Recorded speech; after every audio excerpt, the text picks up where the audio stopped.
last week of February 2017, Yuri caught up with Everglades Country Club Superintendent Chris Haynes to look at an unconventional method of repopulating a green with material harvested from another.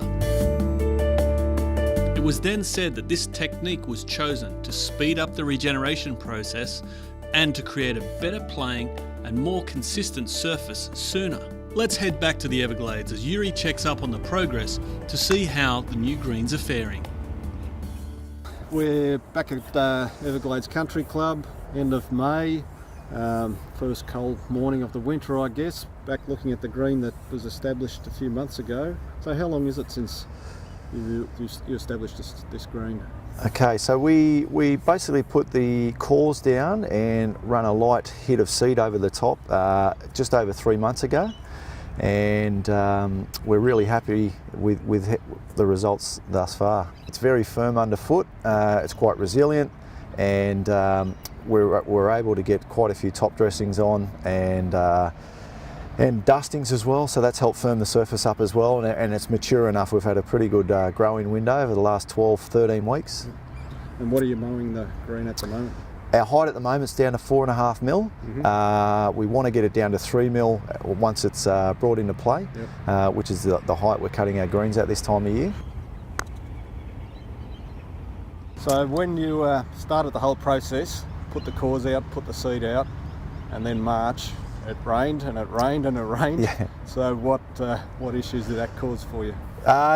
Nothing that we couldn't really handle. Obviously 511 mils of rain through the month of March was a bit of an ask, but we are a sandy site here, so the water got away quite quickly. We did have to change up a few of our programs that we had, nutrition wise and fungicide wise, and basically ad lib a little bit and give the green the best opportunities to sort of take those products in before the next lot of rain would come or anything like that as well. So it just a little bit of timing had to be changed, but nothing too major.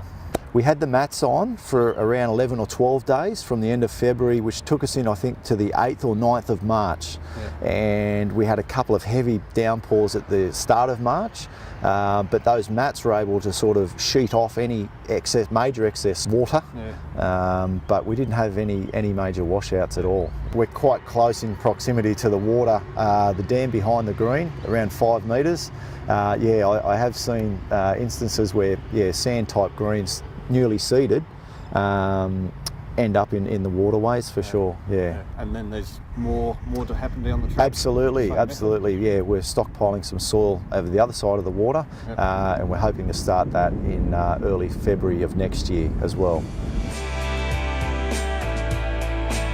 A lot of it is out of our control in regards to Mother Nature, so time to pull the mats up, how much rain did we get, those sort of things you've got to ad lib along the way, but we're better for the run each time we go through the process, that's for sure. I did have an illustrated program out regarding preventative fungicide applications. I probably won't be as rigid with that and just learn to be a little bit more flexible with it. Other than that, that's probably the most I'll take out of this experience with this green,